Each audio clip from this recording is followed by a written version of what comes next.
Have we started? Sorry. My name It's okay, can we is start? Michael Cone.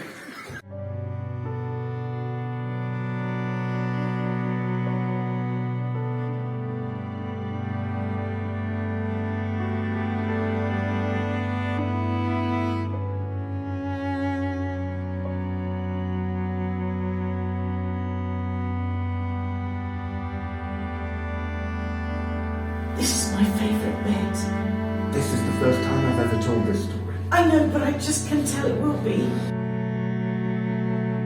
I'm Sophie Armstrong, and I'm playing the part of Amy. And I'm Gary Robson, and I'm playing the part of Charlie. And we are married. Eventually. That it goes in, it's in reverse. It's in reverse, and Amy starts off as very ill with Alzheimer's. Actually dead. That's Okay. how ill she is at the start. Yeah, she's really ill, so she's dead. Don't Okay, take so much worse than that. she's in the ground. She's in the ground. That's quite challenging starting off like that.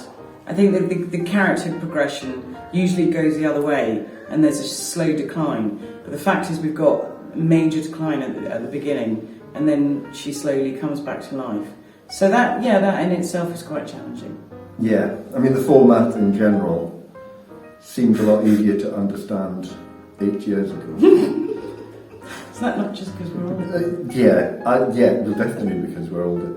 So yeah, there is that. Again, in performance it'll probably be better because at least you know it's going backwards, so it is doing one major progression. But in rehearsal, when you're dipping in and out and doing certain scenes, it's quite difficult because the state of Amy's mind and the state of her illness at the time informs how my character reacts and is with her. The whole script is different. It feels different. Mm-hmm. The staging is different. Cast is different. It's so lovely for me to be on stage with people I haven't been on stage with before. So there's so many positives. That's a positive for me. Yeah, it's very different. It went through a complete rewrite when it went to London, and it came back. However, it's strange because the scenes that are very similar, of which there are quite a few, have been the easiest scenes to go back in.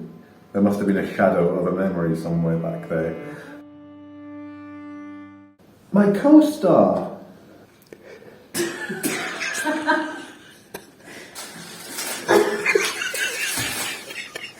Just you. Just me. Don't be like that. Well, No, I think we've got a shorthand working together, which is good. yeah, we do. And we've got, because we've not really worked together like this for a long time. Yeah. So it's been good getting back into that shorthand that we have with each other. It's the camaraderie for me. It's that family feel.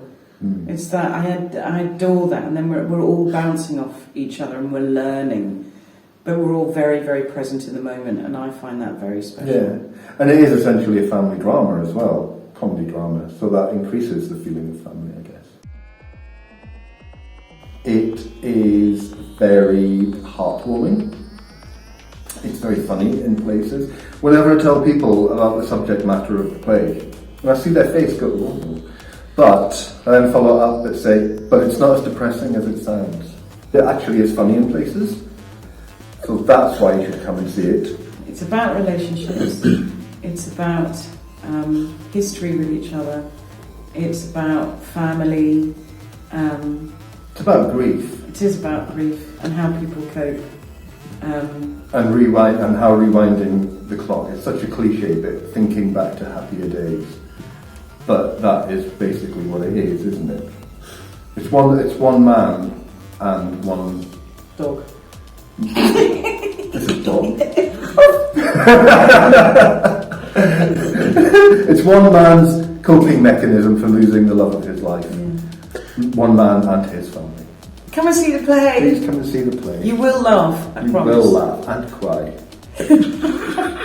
In equal measure. If we do it right, you will cry. If we don't, we'll cry.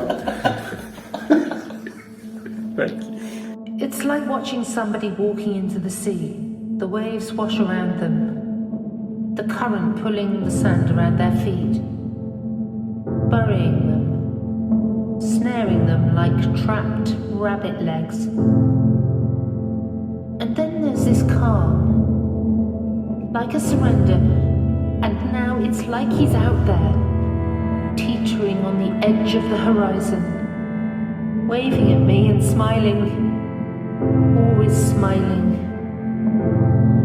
And then one day, one insignificant Tuesday or whatever day, maybe there will be a lucid moment that lasts long enough for him to realise that he's drowning.